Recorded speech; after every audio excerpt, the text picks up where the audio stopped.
What up, what up, what up? What's happening? Welcome to another episode of the CM Show. It's your boy, I'm Christopher Markland. Thank you for joining me. It is a beautiful Tuesday in the great state of Atlanta. Y'all, it's Aries season. I'm sorry, I'm just geeked up. Your boy's birthday's coming up in a few days. And, yeah, I'm kind of excited. I'm kind of fucking excited.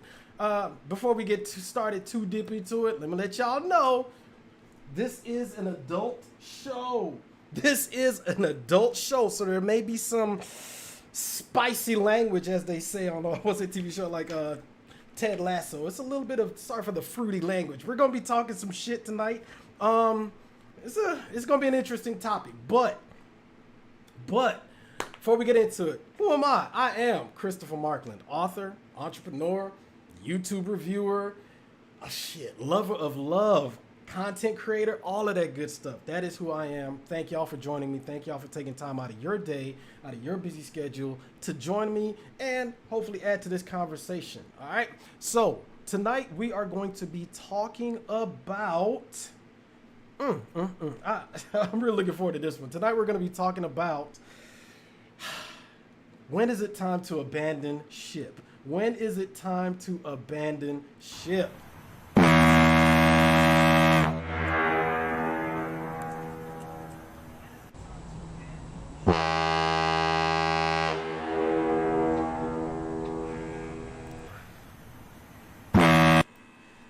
So y'all heard the horn. Y'all know what it is. All aboard. It's about, we gonna get into it. Now, this topic, what made me, I've been kicking around this topic for a while. Y'all know that, you know, I love the TV show Ready to Love. And on that show, I do reviews of the show. But you know what? Before I even get into that, shout out to one of my big sponsors, Black Candlebox.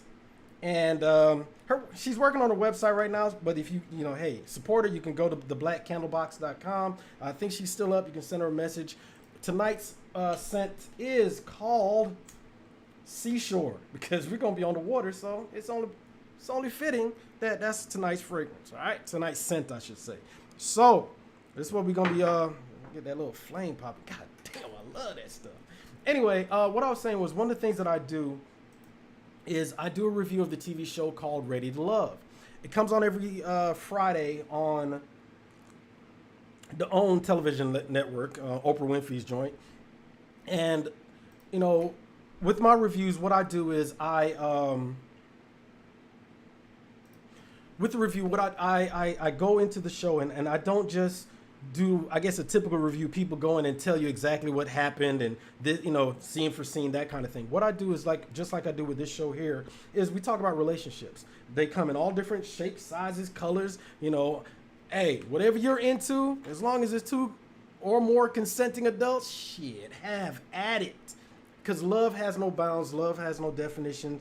You like what you like. If you're into it, hey, what might be kinky for some might be, out of bounds for certain others. Shout out to my boy Lorenzo. You said my audio's off? Okay. Got you. All right. Hey. All right, we're gonna fix it on the fly. It is what it is. I appreciate it. Give me that warning to Lorenzo. I'll see what's going on with it.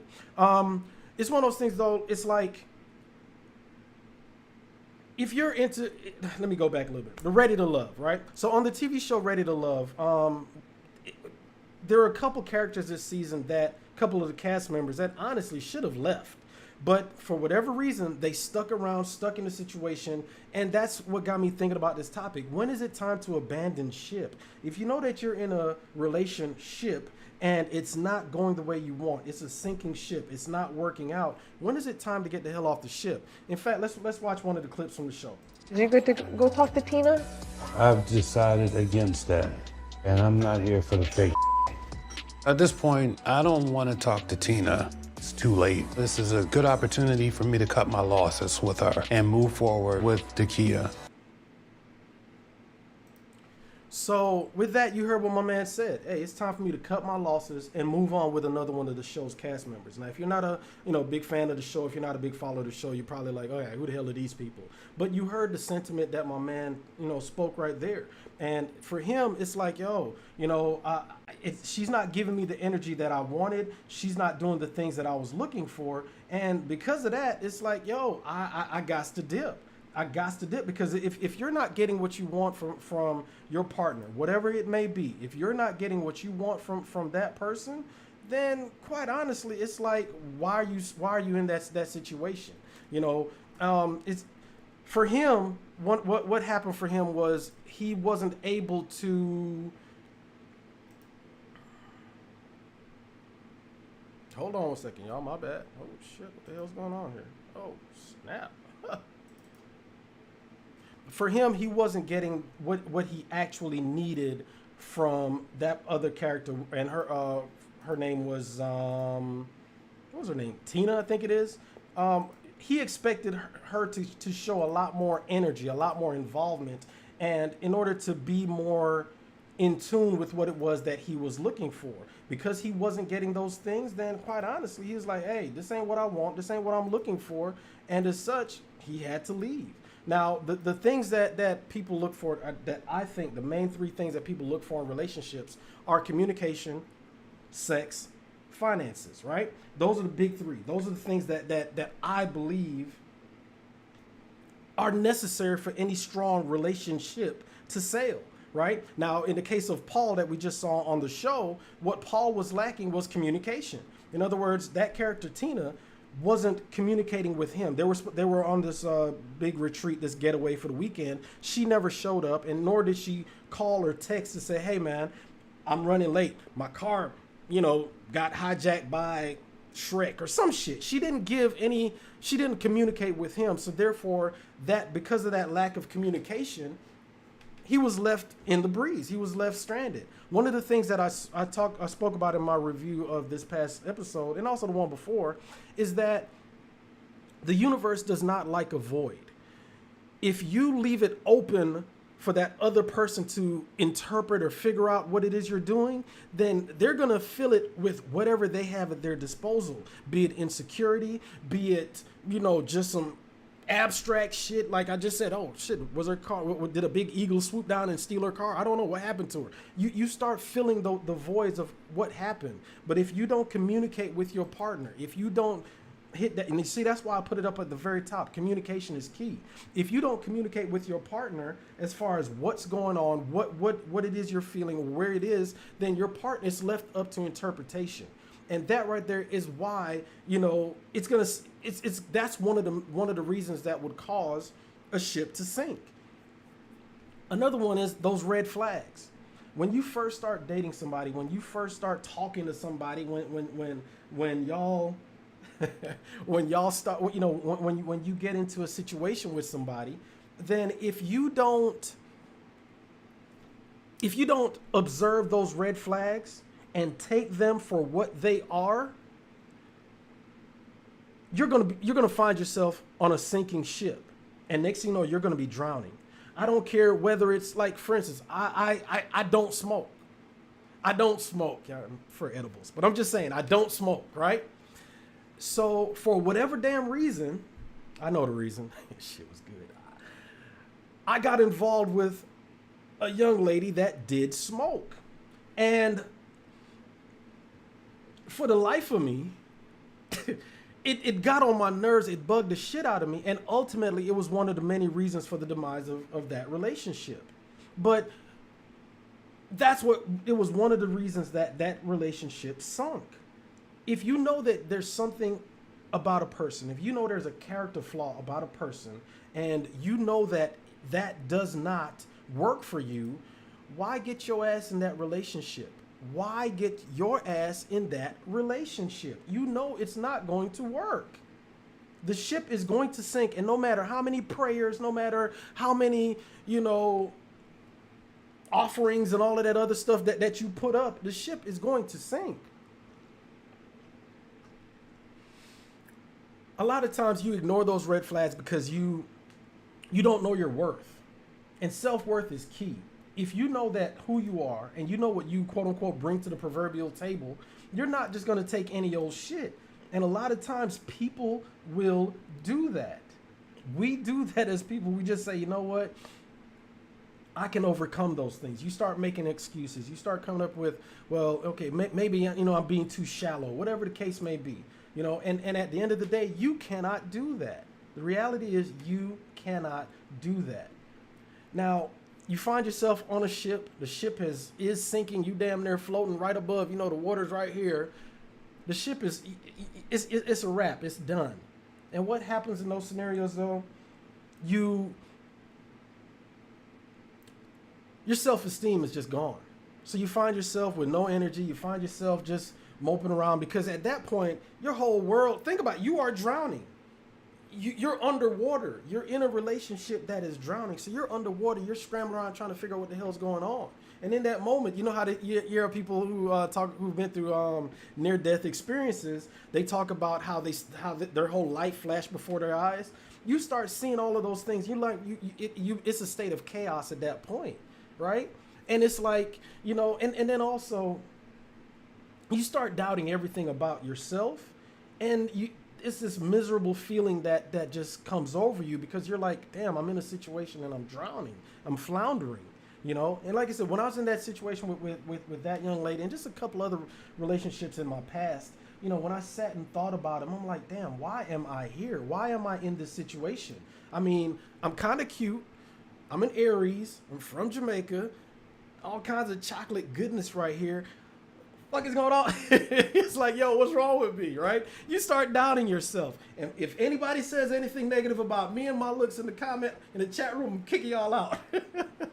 But no, real talk though, right? It's like you really and truly do start doubting yourself. You start wondering, who am I? Why am I here? What the hell is going on with me?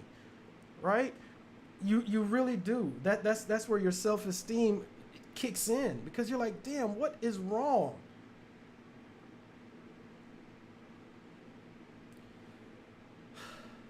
The big three, y'all. The big three. Communication, finances, sex. Before I came up with that design, I analogized the big three to be like a three-legged stool. Okay? Imagine a stool with three legs, and you and your partners are balanced on that stool. It's a precarious thing, right? Everybody's on that stool. And as long as each leg of that stool is in order, as long as everything is in order, you know, and you're like, okay, communication is on point, the sex is on point, the finances are on point, then everything is going to be okay. However, the minute that one of those legs is out of whack, all hell breaks loose. And that honestly is what happens more time than we care to think about. All right. So if any one of those stools is out of whack, like I said, then it's going to be out of balance and you're going to fall out. If you want to get things back on track, if you want to have that life preserver to be thrown out because you're drowning, things are not working, then the only way for you, the ship is, you're down there. How can you get up out of the water? You got to get back in balance. The communication. If you and your partner aren't talking, y'all need to talk. Communication is key because you need to talk about finances. You need to talk about sex, right? If you can get those three things back in order, communication, finances, sex, shit's gonna work out. What you mean I'm all right? Let me shout out everybody in the chat room because I don't think I like some of the things that y'all are saying. Let's see. And I'm about to bring up the chat room in a second too, y'all. So hold on one second. Hold on. Let me do this real quick. DJ, what up? Thanks for joining the conversation. Thank you for joining the conversation. What you mean I'm all right? Wait a minute. Let me jump down there and see somebody. M and K, what's happening, bro? Thanks for joining the conversation. Let's see. Lorenzo, what up, dude? What's happening with you? Holy crap, somebody from Spain. That's what I'm talking about. Thank you. Welcome to the conversation, Erica. I know, right? Danielle, thanks for joining. Assuming equals ass. You exactly right. What they say with assume, if you assume, you make an ass out of you and me. You know what I'm saying? You definitely cannot, do that. MK says a lot of people stay to protect their feelings because they're too scared to walk away. Bruh, you on point. You're definitely right. A lot of people do just say certain things instead of because they'd much rather just be quiet, much rather just, save face. But here's the thing, if you're drowning, your face is on the water. So it's one of those things, I mean, if it's time to abandon ship, then you might want to do so. And a lot of times you do get the warning signs that, hey, it's time to abandon ship. I just posted the link for the Zoom. If you want to join the conversation, I want to hear from y'all. If you've had a relationship in your past that you knew you should have gotten the hell off of that ship while it was sinking, but for whatever reason, you stayed aboard, you stayed on board the ship, and you went down with it, and you found yourself in some shit, let me know about it. If you've been in a relationship in the past where you saw that it was sinking, and you got the hell on, and you were just the happier for it, I need to hear that too. I want to hear from y'all tonight. Yo, Miss Melanie, you're exactly right, Miss Darden. You are exactly right. People do get comfortable. People get comfortable in certain situations, and they're like, you know what? For whatever reason, their partner is fulfilling something in them that they're like, it's much easier for me to stay here than it is to leave. Or, I'm scared to leave, so I'd much rather stay here. Whatever the situation is, people do get comfortable in relationships. I mean, don't get me wrong. That's why you're in a relationship, is to be comfortable. But I'm just saying, if you know that you're in a bad relationship, however you want to define bad, I definitely want to hear from y'all.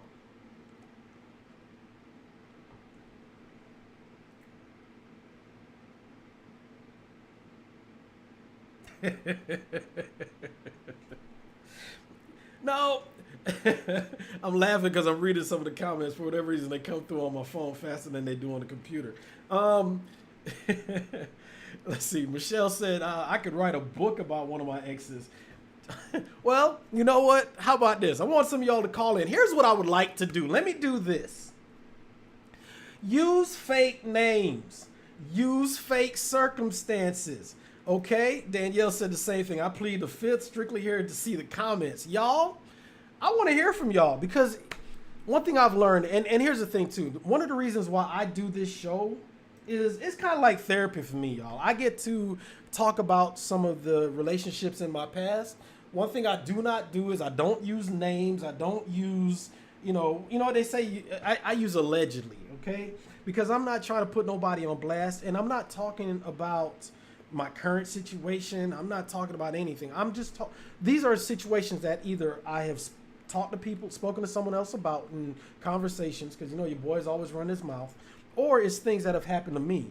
I know I am not the only one that has had a bad relationship where that you should have gotten the hell on, right? DJ said, DJ's backing up what Michelle said 100%. Y'all silly. Lorenzo, listen what you got. If anything, Corona has taught us life can end in a minute. Don't waste each other's time in a relationship if it's not going to work. Bruh,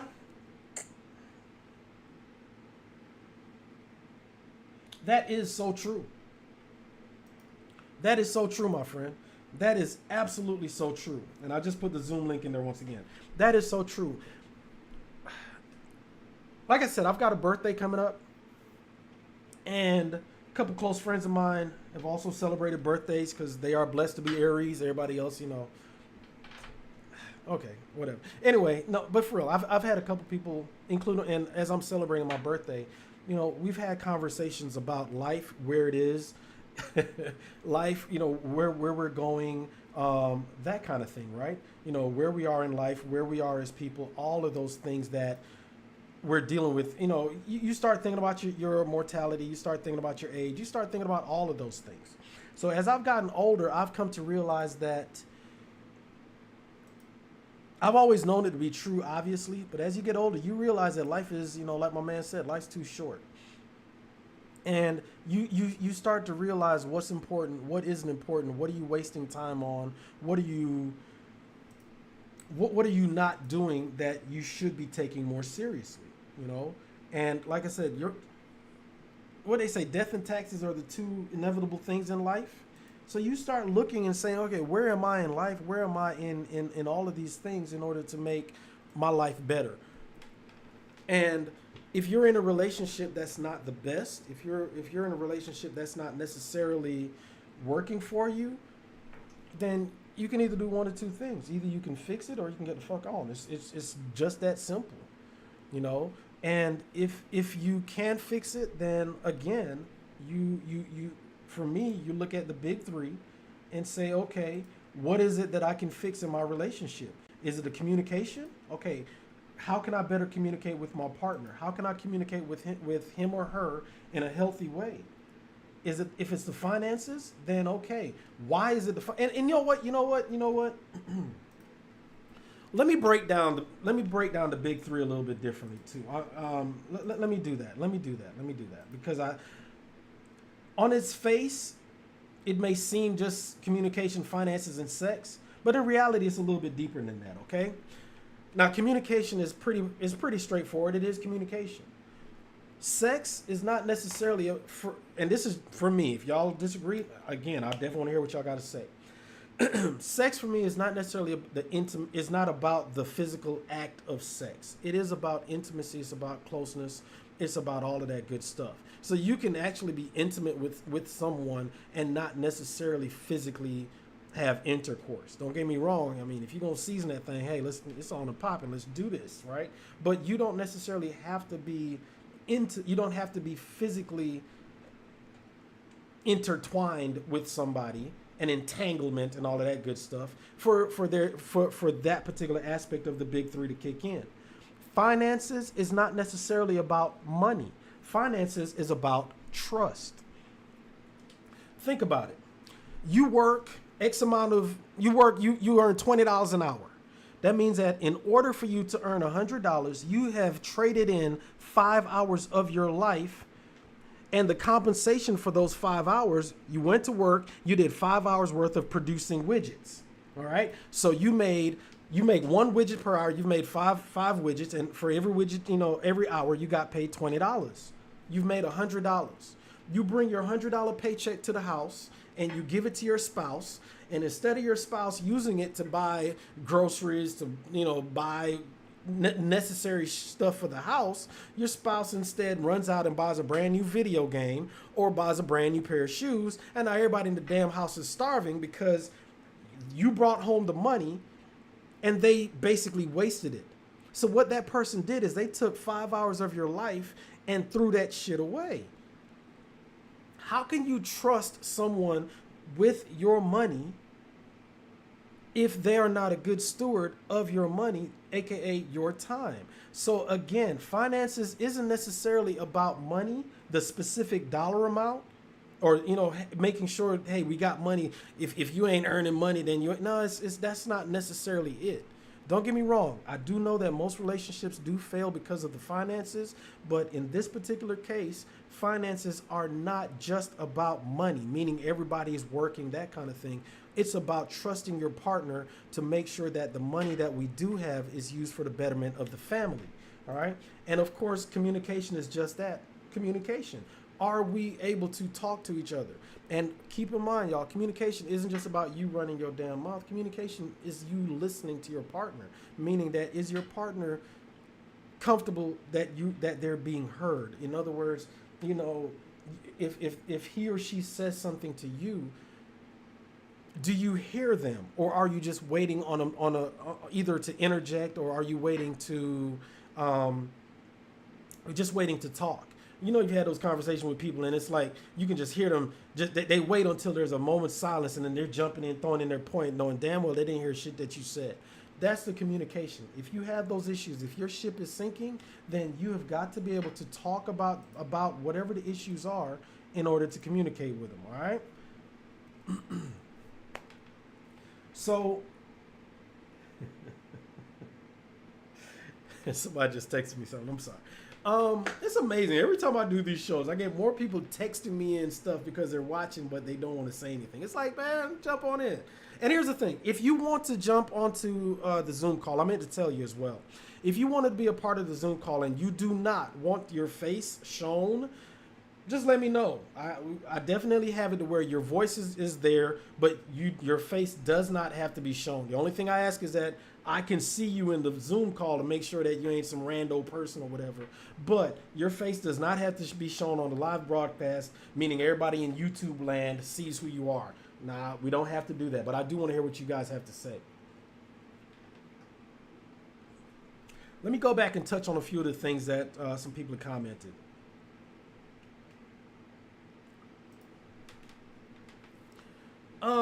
Somebody just texted me what I got in my cup. Don't worry about that. Anyway, a lot of people stay to protect others' feelings because they're scared to walk away.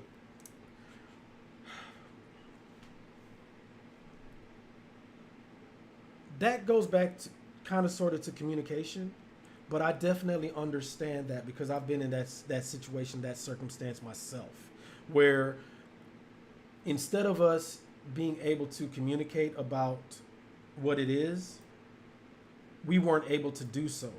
And I was 100% at fault because I didn't know how to communicate with that person.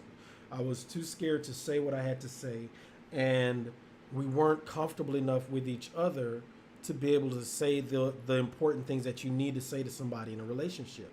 And because of that, the relationship it just kept sinking and sinking. And instead of me abandoning ship and saying, hey, you know what? I gotta go. You know what? Or her coming and saying, I gotta go. We instead stayed on a ship and it just sank. We should have abandoned ship. Speaking for myself, I should have left that relationship a long time ago. You know, as I've gotten older, as I've gotten into more mature relationships and also a lot of therapy, I should have touched on that. In fact, here, let's do that. Therapy. Remember, I spoke about life preservers. You know, if the ship sinks, if you're drowning, therapy is basically CPR to get your ass back ready to go for the next relationship. Or it could help you in the relationship that you're in. I'm always talking about therapy in terms of my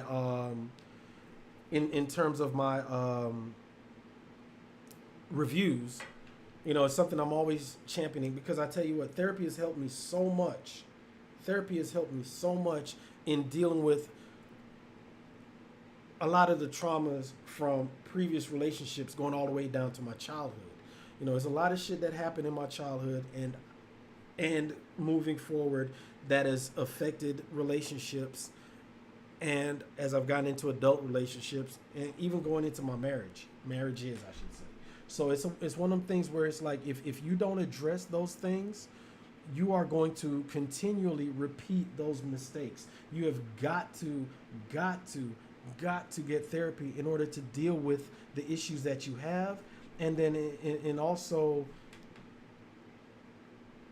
being able to be present in your next relationship.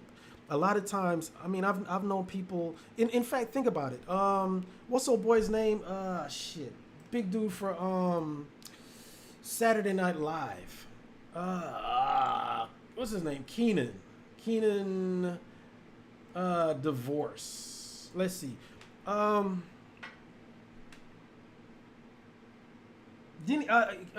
is it? The dude's name on Saturday Night freaking Live. Anyway, he's been married for Kenan Thompson. All right, he's been married for the last 10 years. You know, and think about it. You've been with somebody for 10 plus years, and here it is. You're getting divorced. I mean, it's crazy. But how? And again, we don't know their situation. I don't know their situation. I am not trying to speculate on that. But just think about being with somebody for 10 plus years, and then all of a sudden, you know, you end up in divorce. That is just, it's one of those things. How long has their ship been sinking? And should they have abandoned ship a long time ago? I don't know.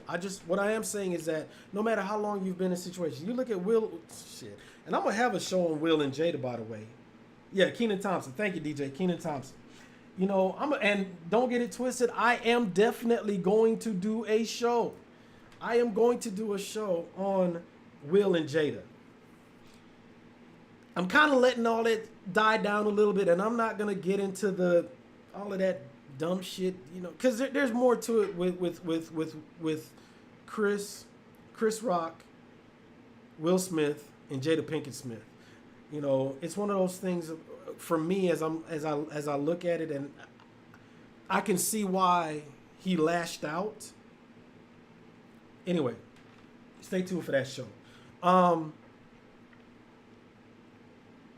People tend to stay in bad relationships, sinking ships, and instead of abandoning ship, just like Carrie said right here, some people are actually physically scared to walk away. Man, I know someone right now who's in a situation where it's scary for them. They don't know what the hell they're gonna do. A couple years ago, there's I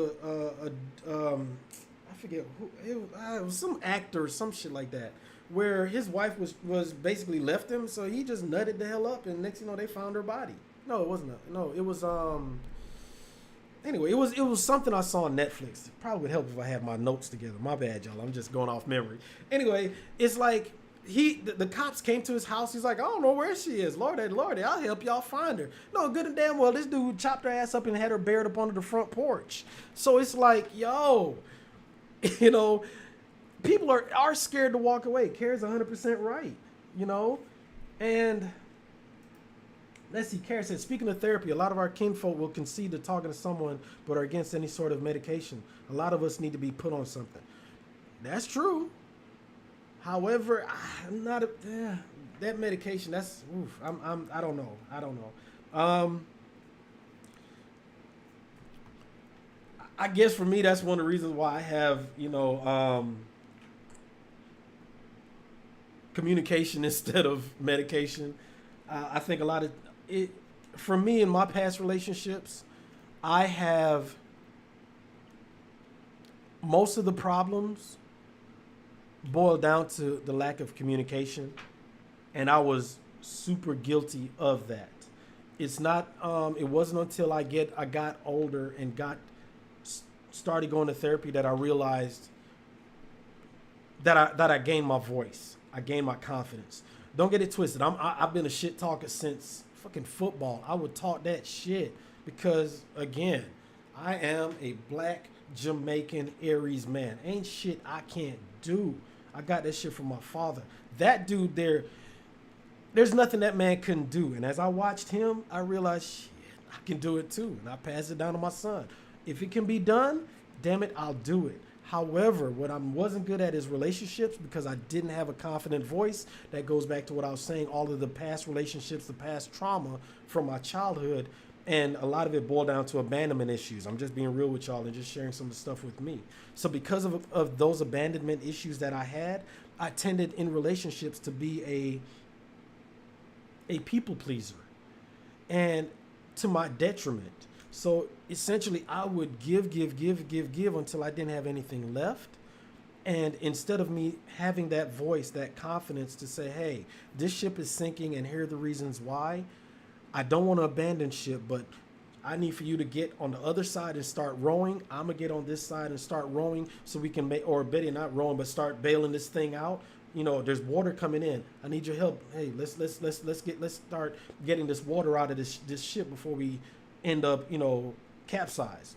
I didn't have that voice. I didn't have that confidence. It wasn't until I started getting therapy and getting that voice and understand, being the man that I know that I am, know that I'm capable of being in a relationship, that I was able to start speaking to some of those issues and having healthier relationships. I'm not a big fan of medication. However, I know it's necessary. If there is an imbalance, a chemical imbalance, and the only way to balance it out is through chemicals. I get it. It helps, though. And I think that when it comes to what Carrie's comment is, a lot of people will concede to talking to someone. I mean, a lot of people will go and talk to their pastor. A lot of people will go and talk to their clergyman, whether they're, rabbi, whatever the case may be. Or you may just go talk to a mentor, go talk to a friend. If you're a man who's married, it helps that you go talk to other married men. If you're a woman that's married, it helps to go talk to your other married women friends. I will say this: your single friends will keep you single, so just be careful who you talk to. I am all about communication. If there's somebody that can help you right the ship that's sinking, run it all day.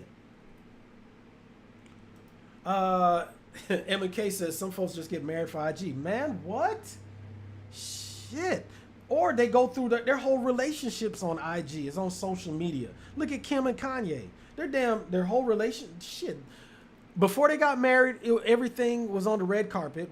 Throughout their marriage, everything was on the red carpet. And now, as they're going through their separation and divorce, every goddamn thing is on social media. Huh. So it's like, I see that and I'm like, damn, everything about your life is on some kind of social media. And it makes me wonder, it's like, yo, are they doing it? Are they actually truly in love, or is everything presented through the prism of media? And that goes back to the whole Will and Jada situation. You know what I'm saying? It's like with them, that whole Red Table Talk situation with, where they were talking about the entanglement and shit like that. For the life of me, I didn't get that.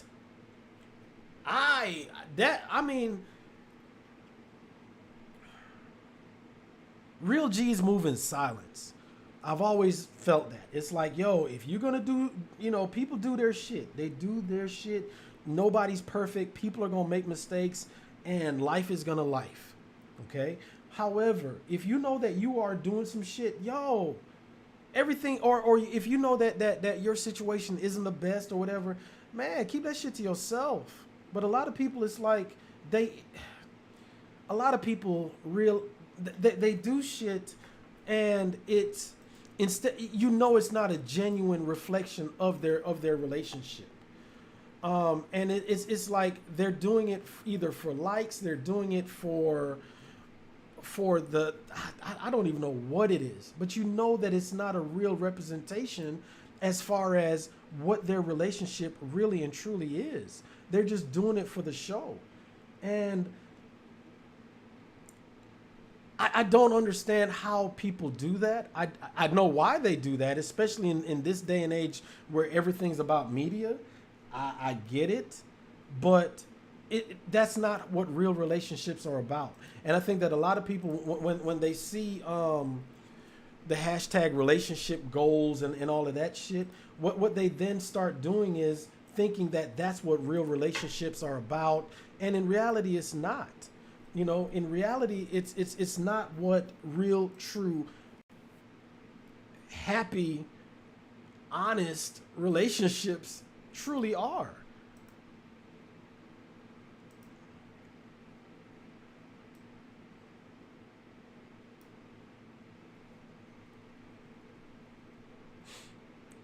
This right here is what most relationships are about to me. Okay? This is what, in other words, you see the shoe, looks pretty, everything's all cute up under the shoe, right? The shoe itself looks cute. Let me say that. You know what I'm saying? But if you look at what's really under the surface, it's some nasty shit going on. And that honestly is what most relationships are about. And I'll be honest with you, there's absolutely nothing wrong with, having a messy relationship. As long as it's kept behind closed doors. You keep it behind closed doors. But a lot of people want to present to the world, yeah, we're perfect, everything's good.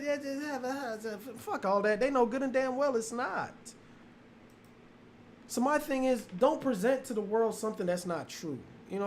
And when you see the whole Kanye, Kim, and the Jada and Will and any other celebrity couple, you know that, it's more modern celebrity couples. Because if you look at couples that have been together for a minute, like Denzel and Paulette, is that her name Paulette or Paula? I never get it right. Anyway, no disrespect to her, but they've been married forever. What's old boy's name?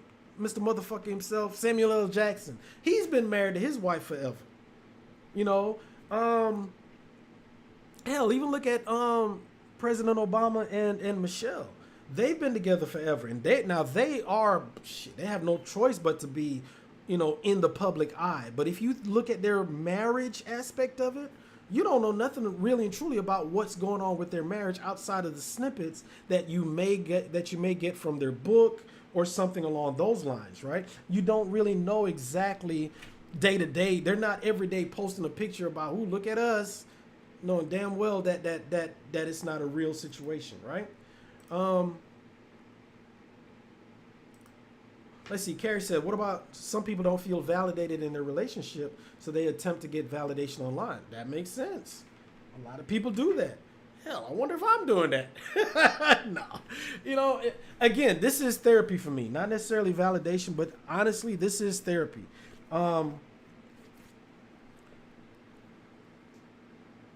As a writer, I see scenes in my mind, right? I see things play out. When I look at a person, I see their story. I'm able to take a word, a thought, a concept, and I can write a book about it, literally. In fact, hold on. Let me grab a copy of my first book.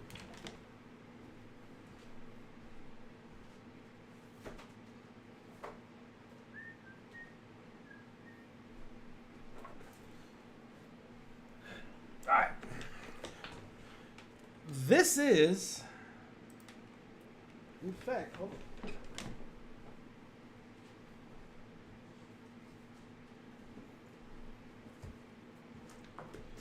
All right, I'm back. This is a copy of my first book. All right.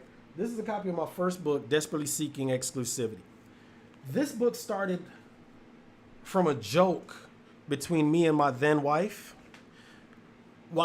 Even before we started dating, even before we started talking seriously, there was one of my homeboys, because this is back when I was driving trucks. One of my homeboys saw her and was like, "Hey man, who is that?" Blah blah blah. And I'm like, "Yeah, that's And I said, "Shit, she's single. Go holler at her, whatever." And after they went on a date, and then afterwards, me and her were talking. She was like, "Man, this dude," and she just started talking about a situation that happened. If you read chapter 1 of the book, that is a play on what happened. But from that story, that conversation between she and I wrote a book about it. I built a story on it. With this book, Desperately Seeking Pleasure, there's one scene in particular where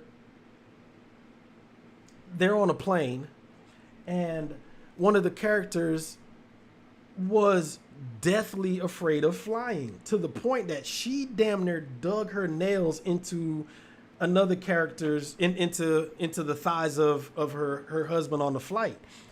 She was just terrified.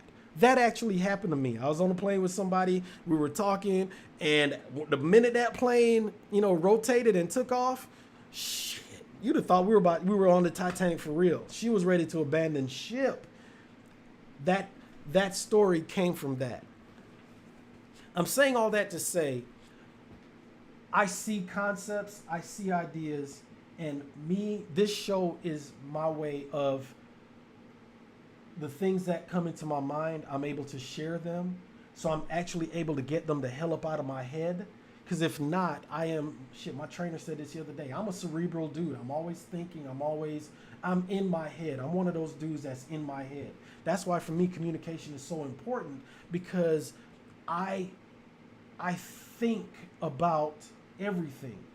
As I said, I'm also a people pleaser. So I'm giving, but if I'm not able to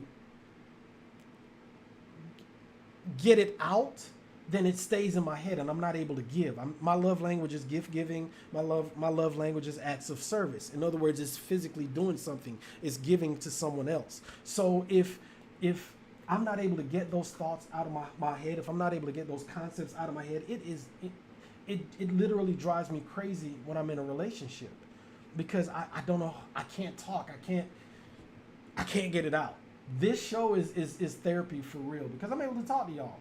I'm able to talk that shit. And quite honestly, some of y'all, you can't really say nothing back. I like it. So I can talk shit and get the words, the thoughts, the feelings out. A lot of people do this. I guess they use social media for the same thing. You know, it's like they know that. I'm sure you've seen some people where, you know, good and well that they just some ain't shit people. However, online they can be that dude. They can be the alpha man or whatever the hell it is that they fancy themselves to be.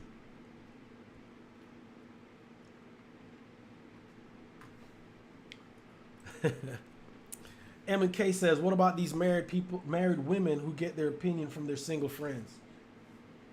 From what I've seen, and ladies, in fact, let me drop it in here. And again, if you want to jump on the Zoom call in order to tell me that I'm full of shit, or to say, hey Chris, you know what? Damn it, you're right. You're just so right.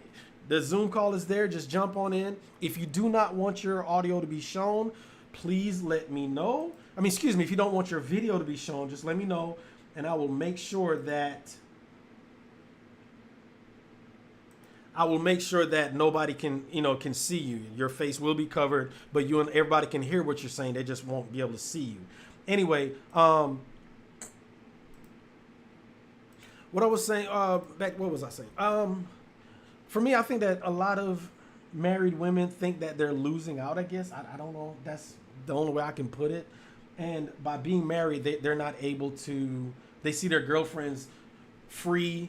Like, for instance, on one of the episodes of Ready to Love, all my Ready to Love fans, y'all, I'm sure y'all remember this. The question was asked about what kind of woman would, I think it's, what's his name?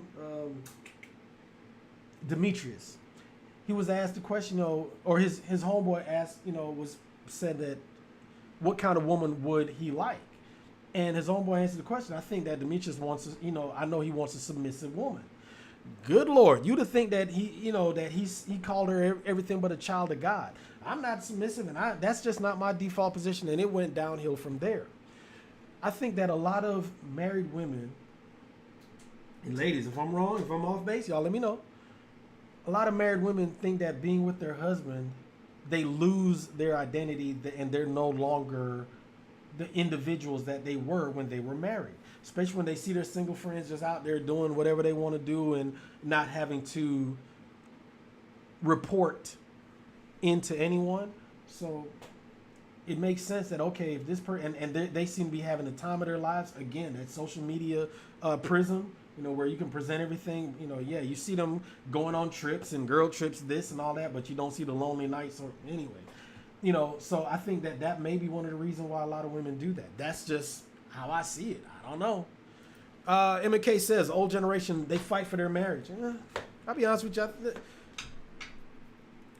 It's, I agree with you to a point. The new generation, our generation, what's going on right now, I think we fight for our marriages too. It's just a different kind of fight. Obama once said in a debate, I think it was Mitt Romney. He was debating Romney, and Romney was like, "Yo, our army, he said our navy is depleted. I mean, we used to have the strongest navy, the biggest navy." And Obama said, "Yeah, but we also used to fight wars with horses and bayonets. We don't do that either. So just because we don't have the same number of horses and bayonets like we did back in the Civil War doesn't mean that our military is weak." The same thing goes for your relationships. If you can't do the same things, because it used to be a situation where the man would be the breadwinner and he'd go out and the wife would stay home with the kids. It doesn't work that way now. It's usually the man and the woman, or it could be a situation where the woman, and this is in a traditional relationship, not a poly relationship. That's a whole nother argument, a whole nother conversation. It could be a situation now where both are breadwinners, or it could be a situation where the woman is the breadwinner. Okay, it could be any one of those things. Now, again, if that's the case, that goes back to the finances question. All right, if we're both out there earning money, Are we trusting each other with the to properly disperse the funds to make sure that the household keeps going? Just like any other business, it's all about revenue. It's all about overhead. It's basic business. The business of a relationship, the business of a marriage is making sure that your business is solvent and you have more money coming in than you do going out. And if you're wasting money, then yeah, sooner or later that business is going to become insolvent, it's going to go bankrupt, and it's going to end in divorce court. All right, that's just any relationship. So I think that new couples do fight. Keep in mind that 10 years ago, 20 years, more like 20 years ago, it was unheard of to go to couples counseling. It was, if there's a situation in your marriage, you go talk to the pastor. But now we have couples counseling. Now we have couples retreats where couples will go off to like some island or whatever and will sit there and work through their problems and reconnect with each other. Those things didn't happen before. And also open and honest communication. Now there is more communication because there used to be a point in time where women were barefooting in the kitchen. Now it's like, hey, there's a problem in the marriage. Everyone can communicate and hopefully come to some kind of resolution in order to make the marriage better. You don't necessarily have to bend over backwards and do everything that your spouse wants, but at least your spouse can say, hey, I need this, I need that. You can then say, okay, I will give you this, I will work on that. That's fighting for your marriage. That's doing that. But it's a different fight, but I think it's a fight nonetheless. Let's see what else we got. Let's see. All right, I'm gonna get to that comment in a second, Cheryl. I see you though. I see you. That's good. I dropped the link again. If y'all want to talk, let's do this. Let's see. Michelle said, in all honesty, everyone has issues. If folks choose to always present as partners in public, regardless of their marital strife, I don't have an issue with that.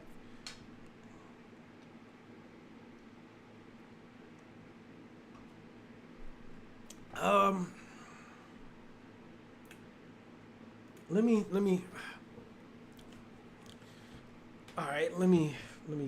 see.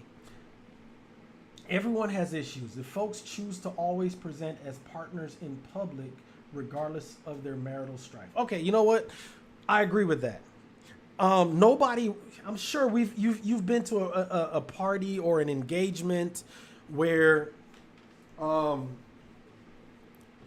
there's always that one couple that they're just not happy. There's always that one couple that you can just tell that on the drive over there they were fussing and fighting and arguing, and when they get there it's like, hey y'all, yeah, we love each other. Yeah, shit, that couple sucks. I get it. Nobody wants to. I agree with you. If you're in public, then you are partners and you present as such. I agree with that. Nobody wants to be around that kind of energy, so I definitely agree. If you're going to present in public, if you're going to be that way in public, then yeah, you need to present as such. However, if you have to be at a party, if you have to be at a social engagement, that's one thing.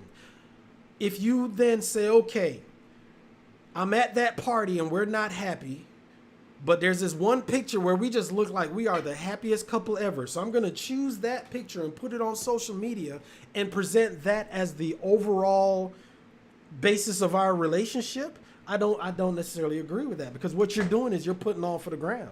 You're putting on for social media. If you're not happy and there is strife, don't post any pictures of your marriage. Post a picture of a cat or a dog, or a cat and a dog. You know what I'm saying? Do some happy shit. You don't have to put something up of your relationship just to present to people who don't give a damn about your relationship in the first place. Most people on social media, when they see that, I've seen it, where people will zoom in and be like, ha, look at that shit. That they got a, I don't know, half-washed dish on the counter or some, you know what I'm saying? People, I've seen it. I can't believe that they look at that. The curtains aren't folded the right way. So people will find some shit to hate on. So if you know that there's strife in your marriage, don't post pictures of your marriage trying to convince people that you have a happy marriage, and those people don't give a shit about your marriage in the first place. I've talked to people before, and they've been like, hey, I like it's motivation for me. It's relationship goals. Fuck all that. It's not. The only relationship goal should be what you feel is important for you to be happy. And that goes back to therapy, because again, for me, I thought happiness was X. And in reality, it's not. That's a facade. If you know what makes, in fact, happiness comes from within. A lot of times in my past, I felt like I needed to be with a certain person or a certain type of person, and that would make me happy. Or I needed a person to do this, or I needed a person to, do that, and I would be happy. No, when I am happy, then my relationships are better. When I'm unhappy within, unhappy with myself, my relationships are shit. Happiness comes from within. And until you get a grasp on far as what is happiness for you, then nobody can make you happy. And no marriage, with all of the trappings and all of that shit, you're not going to be happy. It's a facade. And if you're just presenting that online, it's not that's problematic. It's one thing where you have to go somewhere and you put on that front. Hey, we're here. We have to be here. This is the event. We're not going to be that couple to make people unhappy. That's fine. But if you are picking and choosing images to post in order to be that IG couple, the Kim and Kanye, or the red table talk where everything is marketed and everything is twisted in order to present an image, that's a problem. To me, that's a problem. Let's see. Cheryl says, marriage today is not about the commitment.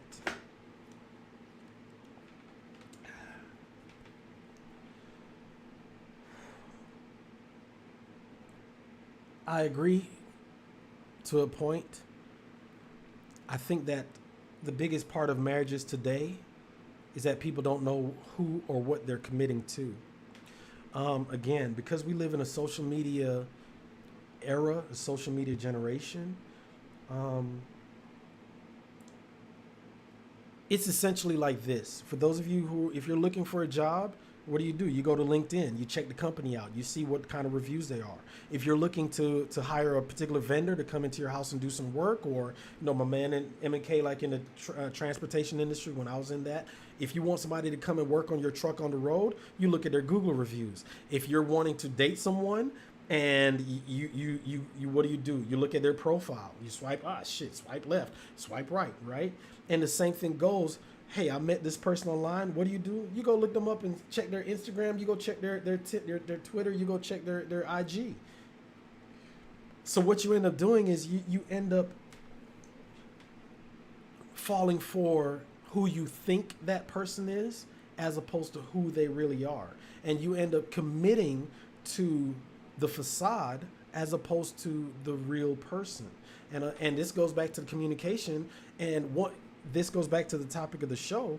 If you know that, holy shit, I thought that it was this person, but instead it's that person. And if you realize that I don't want to be with that person, like I said, when I dated the chick that I was talking about that smoked, when I remember we were at a party. We were at a party, right? And we were at a party and she was on the couch. And y'all, I'm a goofy dude. I'm goofy. Goof troop all day. That's who I am. So I'm like, how can I go holler at this chick? She's cute as shit. I like her. Got it. She had on some Jordans. Y'all know I'm a big fan of Jordan. So I was like, hey, my homeboy was hooping the other day and he had on a pair of shoes just like them. She's like, oh, what? Who's your homeboy? No. What I said? I was like, yo, yeah, that's what I said. She's like, you talking about Jordans? Nah, my homeboy not Jordan. No, it was Jesus. My homeboy was hooping and he just went up to the lane and it's like he just floated and the halo was glowing. She's looked at me like, what the hell are you talking about? I was like, oh, you're not a fan of Jesus? She looked at me, realizing this corny motherfucker, and she started laughing. And I was like, yo, I ain't had shit else to say to you. I'm just like, and we got to talking. Next thing you know, we're in a relationship, right? So what I'm saying is, you present a certain way. And if you, when I got to know her is when I realized, shit, damn, she smokes. Damn, she smokes like a chimney. And she drinks, god damn. And I'm like, I didn't get to know her. I got to know the first impression, and that's what I thought. When I realized that, you know what, she has things that I'm not comfortable with for a long-term relationship, I should have abandoned ship, but instead my black ass stayed put. It went down, we just exploded dramatically. It never worked out. Man, that breakup was terrible. But it's one of those things where you commit to who you think it is, and you should abandon when you see who they really are. Let's see what else we got. M&K said, yeah, it's a business agreement. I wouldn't go that far. Marriages can turn into business agreements. That's not necessarily healthy. But yeah. At the end of the day, a marriage is a business arrangement, yes, but it's the business aspect of it, the financial aspect of it, that component. Again, that finance component is a part of the business. Is part of the marriage, I should say. So it's not necessarily a business agreement, but I see where you're getting at. So Paula, you want to get down to it, huh? You want to get down to it. All right. What does being submissive mean to you? What does it mean to me? Whatever the meaning, is it reciprocal? Let me go ahead and put this link up. Let me go and do that real quick. I served in the U.S. Army. I have, throughout my life, going all the way, well, maybe not at McDonald's. I wasn't a manager, but I ran the kitchen, essentially, right? I understand fundamentally the need for structure. I'm a CDL holder, got about 1 million miles under my belt, essentially, right? Not safe miles, because I've done some shit. However, if you put anybody on a road with no lines, it's chaos. People need lines in order to stay in those lines in order to operate safely. I'm from Jamaica. There's some roads on there, ain't no lines, ain't any Jamaicans up in there, y'all know that I am telling the truth. If you have a road that people are driving on, especially with people driving on the opposite side of the road over there,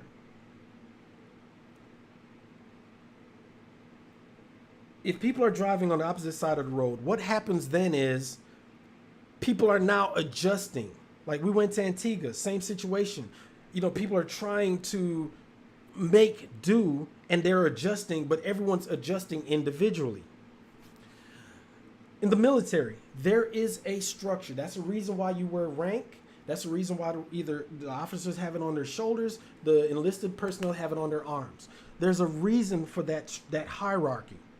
Submission, let's go back a little bit. I was talking about football. There's a reason why you have the head coach. There's a reason why you have the quarterback. There's a reason why you have the linebacker. Those people operating positions, they are generals. You have the coach who's a general, the general, then you have the field general and the quarterback. You have the field general and the middle linebacker. Those people run their prospective armies on the field. You cannot have a situation where the linebacker or the defensive guard, offense. You cannot have a situation where the wide receiver does what the hell they want to do and run whatever route they want. They have to submit to the play that's being called.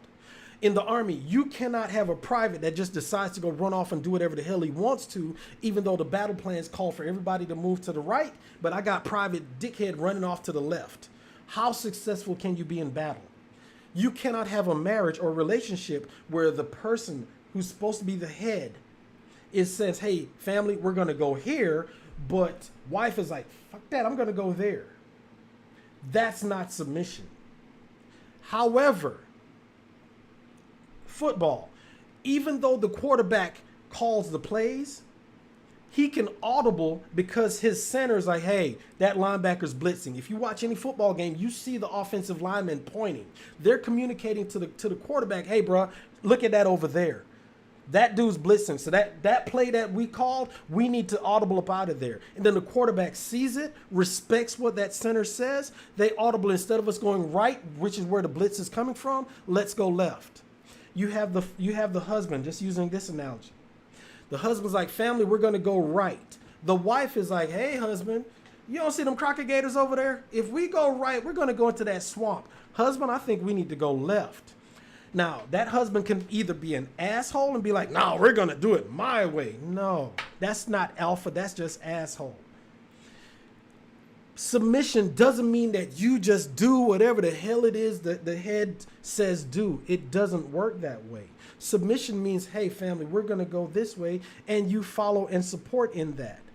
Every CEO, there's one CEO in every company. There are no co-CEOs. I've said this in one of my reviews. So every CEO has a board of directors.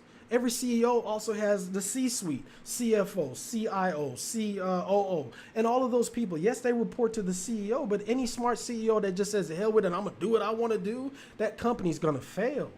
Y'all remember Webvan back in the day? The CEO did whatever he wanted to do and the company failed. So submission does not mean, I'm just going to do whatever the hell he or she says. That's not submission. Submission and being submissive means that you know the hierarchy, you respect it, and you operate within the hierarchy. Nothing less, nothing more. It doesn't mean you're a slave and your voice doesn't count. That's not what it means. All right. Whew. Let's see. Melanie says, some people believe that they need to stay in marriage. Some people believe they need to stay in marriage because they don't want to be the subject of failure. Marriage is not a TV show. Yeah. Yeah. I've been there. And it took a lot of therapy for me to understand that divorce is not necessarily a failure. Yes, it means the marriage failed, but it took time for me to understand that I was not a failure because I divorced my wife. Therapy is real, y'all. You're 100% right. Let's see. Melanie, Ms. Darden says, yo, we need to add a fourth circle drive. All right, we'll talk about it. I like it. Let's see. Some people don't feel validated in their relationships, so we talked about that. Let's see. MK. Wait a minute. Whoa, we talked about all this. Let's see. Women have lost their way of femininity and embodying that. Too much challenging men, not allowing them to be the head of household. I like your comment, but it's funny that you not allowing them to be the head. I'm gonna do a show in a couple weeks in May. We're gonna be talking about alpha males. I'm gonna dive into divine femininity, divine masculinity, and the gender roles. I agree that women have lost their way of femininity.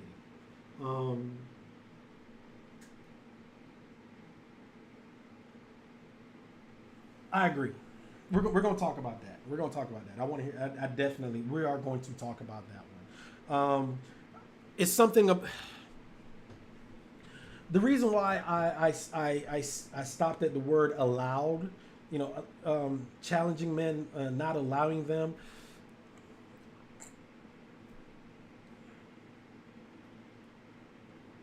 You can't allow somebody to do what they're going to do anyway. If I'm going to do it, I don't need your permission. I also don't need your submission either. It's a tricky thing. If you think that If a woman thinks that I need to allow him to do something, that's problematic, because that means that she is relinquishing control and basically giving him permission. Here are the keys to the car, baby. You go be the man now. No.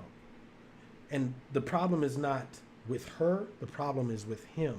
Because if she had the keys in the first place, that means she did not trust him to have those keys. There's no confidence in him to drive the ship. There's no confidence in him to go do it. So for whatever reason, those keys were relinquished, and now she has them. That means he did something to take away her confidence. And once that happens, that's not a good situation. It is exhausting for a man to be in a feminine role, and I know it's exhausting for a woman to be in a masculine role. There's a certain sense of peace that comes when everybody is doing their role. I love football. Can't fuck with the NFL right now, all that racist shit. But anyway, I love football. One of the things that when I played, I was an offensive lineman, defensive lineman. As an offensive lineman, if you're into football and you watch the game, not just where the ball is, watch the game, there is a certain harmony, a certain symmetry, a certain flow that comes when the ball is snapped and the offensive line, they just move in rhythm. And it's there's a beauty to it. And if it's a run play to the right, then if it's a run play to the left, then all the offensive linemen step to the left in order to block to their right. And if everyone does it at the same time, there's a harmony. They all know what they're doing because they know what their role is, and they are operating in their role. They know that I'm supposed to block this man. He's supposed to block that man. That man, the blocker doesn't, let me come over here and block him. No, he does his job. He does his role. Hot damn it, touchdown. The same thing goes for your relationship. Everybody knows their role. Everybody knows what they are supposed to do. So if you know that, hey, I'm the breadwinner, baby, I'm going to go home and make this money, cool. Here's the money. Because I know that I've brought it home, you're going to take care of the bills, you're going to do this, you're going to do that. You notice I didn't say, hey, man, you go make the money, hey, woman, you cook. I'm not saying that. What I'm saying is that everybody knows what they're supposed to do. However, if I, in the breadwinner, which let's just for the sake of argument say that's a masculine role, and I'm the woman that I went out there and I earn more money than you. If I then have to come home and then I got to transform into, and now I got to make sure the house is clean and all this other shit, that's a problem. And again, I'm not saying that domestic chores are a feminine thing. I am saying as far as roles, as far as, hey, if one person is taking care externally, the other should be taken care of internally. So therefore, when I come in, I don't have the energy to do internal, and you shouldn't have to be external. It's all about the roles. You know your job, your responsibility, and once they get out of whack, it's problematic. I don't give a damn what it is. Let's see what we got. All right. Michelle says, if you went from IG to marriage without ever seeing the good, bad, and ugly, you got married way too fast. That's the truth. I wholeheartely agree. I mean, we saw that. Who is it that they got married and just goddamn divorced in like, it was a couple months. A lot of celebrity marriages have that. It's like, or they break up real quick. Essentially, you're right. I agree.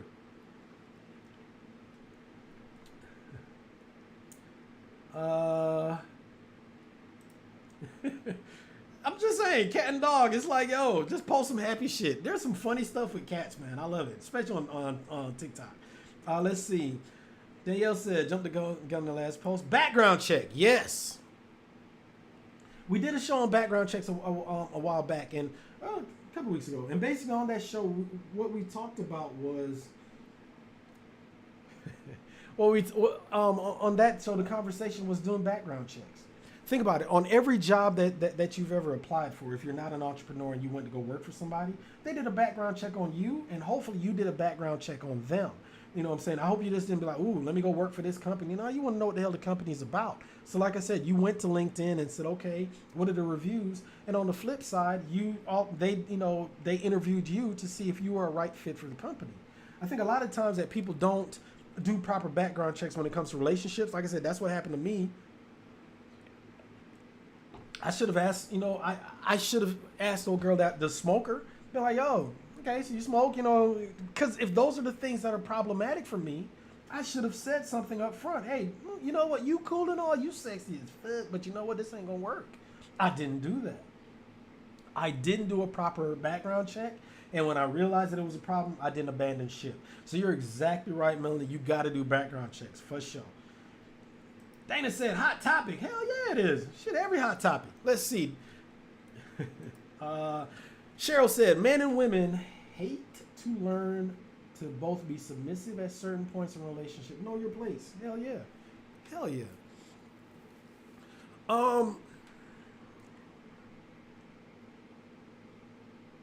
In the Army, even though I wasn't in the infantry or whatever, we, during certain points of training, we would, your unit, your squad, there's certain things that you would do, because we're, at the end of the day, that's what basic training is basically basic infantry training. So that way all of us can operate the weapons safely.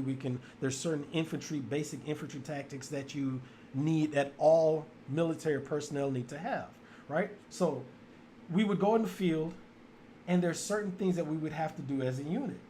Now, one of the things that you would do is if you're walking as a column, somebody's walking backwards, whereas everybody, and some people are walking sideways essentially, and somebody's on point.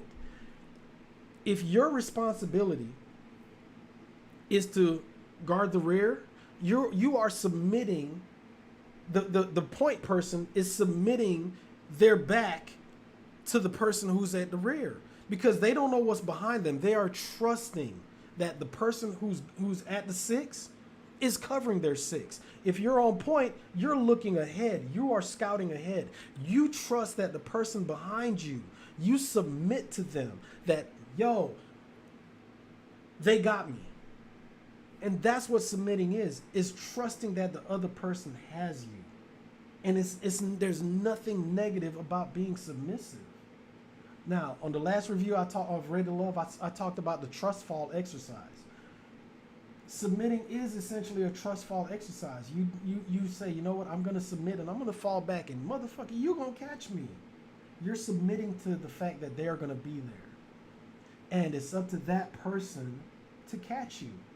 Now, don't get me wrong. If you fall back and they allow you to fall, how can you then trust them? And that's where submission and being able to submit becomes problematic moving forward.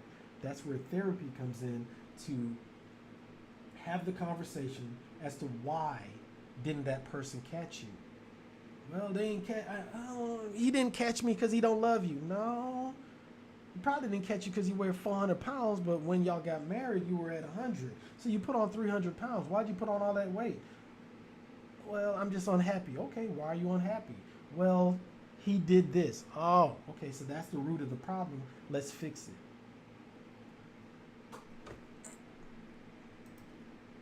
Michelle Roberts says, marriage and relationships aren't a football team or the Army, though.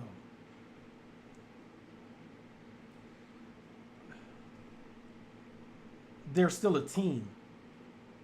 And on any team, you have roles and you have relationships, and you trust in your teammate to do certain things. Any team that doesn't operate as a team is going to fail. If you have a relay race and everybody wants to run at the same time instead of waiting for the baton to be handed off, that doesn't work. It's a team. These are analogies, and a marriage and a relationship is like any other team sport or any other army. Yes, they are essentially the same. They're teams. Thank you for agreeing, Danielle. Cheryl said, submission is not a sign of weakness. Hell no. Correct. I like it. Let's see. Carrie, you didn't answer the question whether you think submission should be reciprocal. Hell yeah. Yes. I thought I did when I spoke about the fact that even though a CEO, even though there is one CEO, they have people underneath them that they go to. There's a reason why you in any successful business has a board of directors that is made up of people that aren't necessarily in the same industry. One of the companies I worked for, the board was it was a trucking company, but a couple members on the board, one owned a print shop, one owned like a the businesses of the board members had nothing to do with transportation, okay? But the board members, because of their varied backgrounds, they all had different perspectives on what it took to run a business. Just the other day, I was at yesterday I was at a meeting, for a real estate company that, a brokerage, and at the meeting we all came from varied backgrounds. One person worked for the Red Cross at one point in time. And she also worked for a hospital. So, a hotel. So she came from the hospitality background. Another person, he was a firefighter. So he came from, it don't get no more service than that. Me, like I said, I came from the transportation background. I cannot remember what the other young lady did, but we all came from varied backgrounds. So as we were having our meeting, as we were this give and take, me, because I'm from the transportation aspect, I'm all about recruiting. The other person, all of us came in to give our different perspectives, our different viewpoints, and therefore we were bouncing ideas off each other left and right. But if all of us just came from the same perspective, you'd have that tunnel vision, because it's like, yep, we're going to go this way, and you're missing all kinds of stuff. So being able to submit, yes, at the end of the day, the CEO does have the final say in, all right, we're going to go right or we're going to go left. However, if you have a CEO that does not listen to the guidance of the people around him and submit to their guidance and take everything into account, you're going to have failure. So yes, submission is definitely a two-way street. And then on top of that too, I know that, football analogies don't necessarily work for relationships and marriages, but I'll use this one. You ever had a play in football where the quarterback steps out of the pocket and the running back steps in and they do like a play? At that point, the running back is essentially the quarterback, because he's up under center. In fact, I want to say it was when the Eagles were in the Super Bowl a while back. No, even Tom Brady, didn't he miss a pass or whatever because somebody else threw him the ball? Now imagine if the center was like, hey, wait a minute, you're not the quarterback. I'm not going to work with you. I only work with that guy. Hell no. There are times where people have to switch up roles, and if you are more competent at something, then I have to be more confident in order to step back and let you take the lead. But then let's go back to what I was just saying as far as the comment that Cheryl made as far as allowing that person to take the lead. It's either one of two things. Either you're going to allow somebody to do something. Hell no. You're not doing me any favors by allowing it. But at the same time, if I'm not confident in you being able to do certain tasks, I'll just do it myself. You're welcome, Paula. You're welcome. He said, what's in that cup? Bro, didn't I say don't worry about the cup? It's tea, man. Y'all know I don't drink like that. Let's see. Thank you. It's Aries season. Happy birthday. I appreciate it. Y'all, on the show the other day, I said my birthday was like tomorrow or something. It's actually on Sunday, Easter Sunday. So yes, birthday's on Sunday, Aries season. Hell yeah. Where's your birthday, Miss Brown? You say Aries gang. Let me know. When's your birthday? How do you feel about a person asking someone for their... Woo, shit. The question is, how do you feel about a person asking someone for their medical records, just like a background check? It's necessary, but it's not something I would do early on in a relationship. The reason being, all right. Talking to a friend of mine. She's from a small town. Very small. Well, I won't say very small. If I said the name of the town, you'd know what it is. And she was like, Chris, I would never date anybody from that. If they said they were from that town, it's a wrap. I'm not. Relationship over. It's done. It's a wrap. Because it's a small town and pretty much everybody's related to each other. So she's like, yeah, no thanks. Same thing goes for medical records. You never know about someone's background. And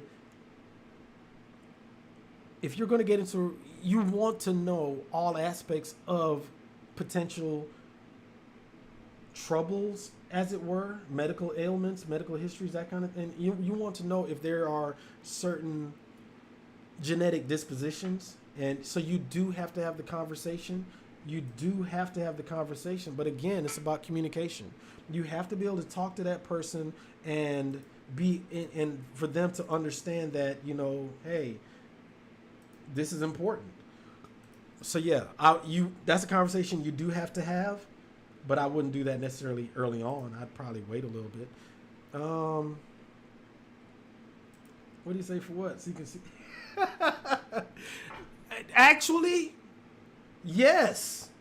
You know what's funny? Yo, right there is actually, Cheryl asked a question about medical records.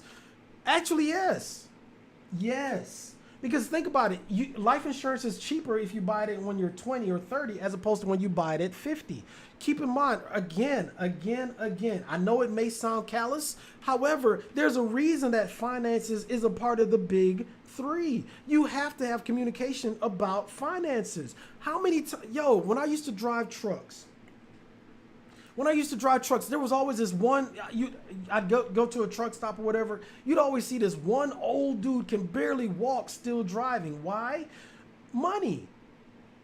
You see some old people, elderly people just, still working at Walmart or whatever the case may be. Why? Money.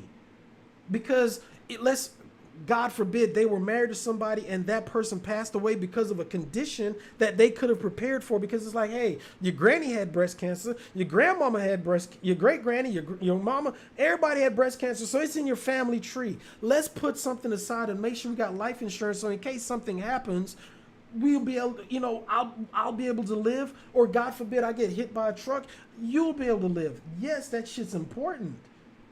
And if you don't have those conversations, you can't prepare. It's important.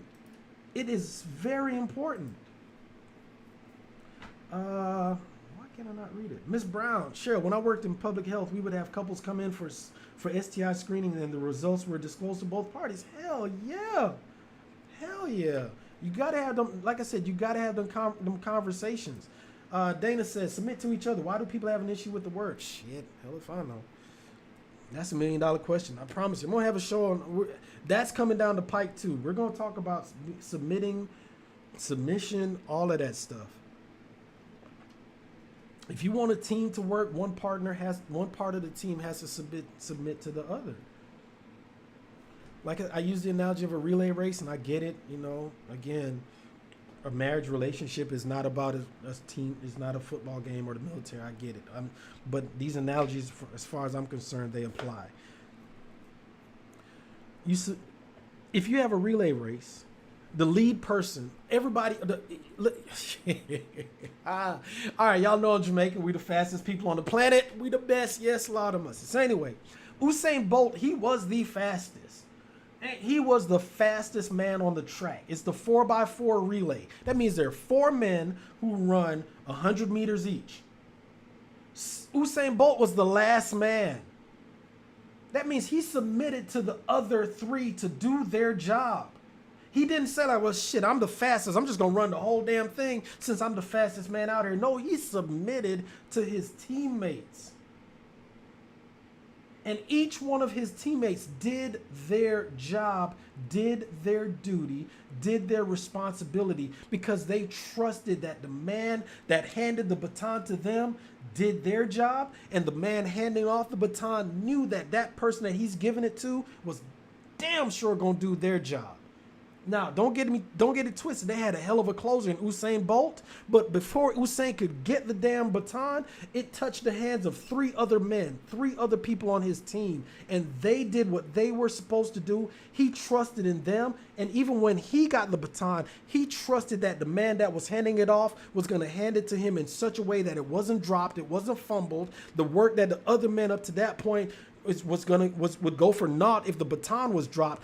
They trusted in each other, and God damn it, they took the goal. Relationships are the same way. You trust that your partner, your teammate is going to do the same thing. They're going to hand off that baton to you, and you're going to run with it. And when you get tired, you hand it off to them, they'll run with it. It's a team, it's a partnership.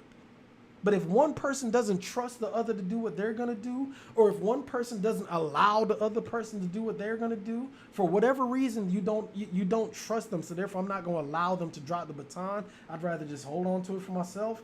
That's a problem. And the only way you can get through that is communication.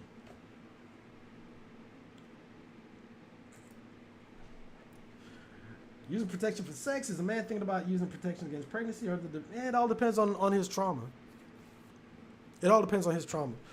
If you're a dude who doesn't want kids, or if you're a dude that other people, they got a whole bunch of kids, then you're thinking, I don't want kids. But if you know somebody and you've been personally touched by an STI, then that's what you're going to be conscious of. So whatever your trauma is whatever you're going to use protection for. When emotions like anger, rage, sadness, love, and grace is introduced, many rules should be flexible enough to go out the window. That's true. Dana, you are a truly blessed woman. You are a truly blessed woman. The only way your life could be any better is if your boyfriend, who was born on April 17th, was Jamaican. God help you. If that man is Jamaican, you are blessed. Oh my God. God, I'm just saying. Thank you, DJ.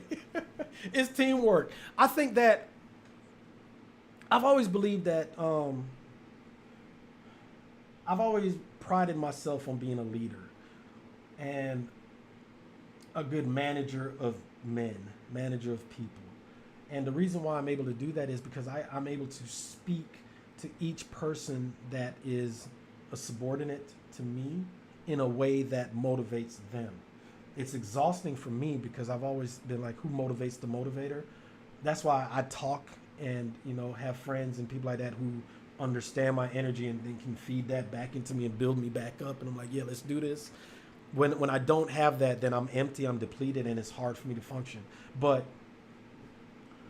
when it comes to teams, there is no small person on a team.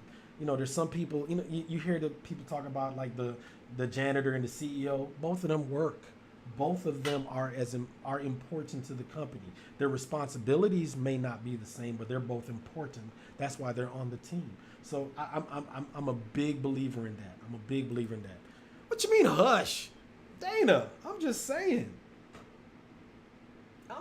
You are blessed. You should, what should you do for that great Aries man of yours?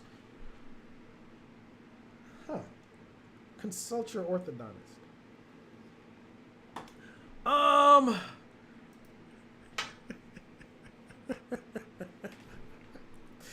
What are your thoughts on an ultimatum? If it gets to that point, it's over. If it gets to that point, it's essentially over.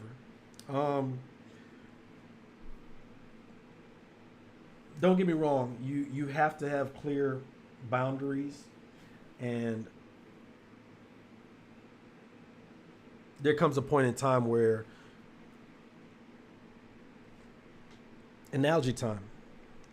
Usain Bolt, he is the fastest man on the track. However, the third person in that 3x4, they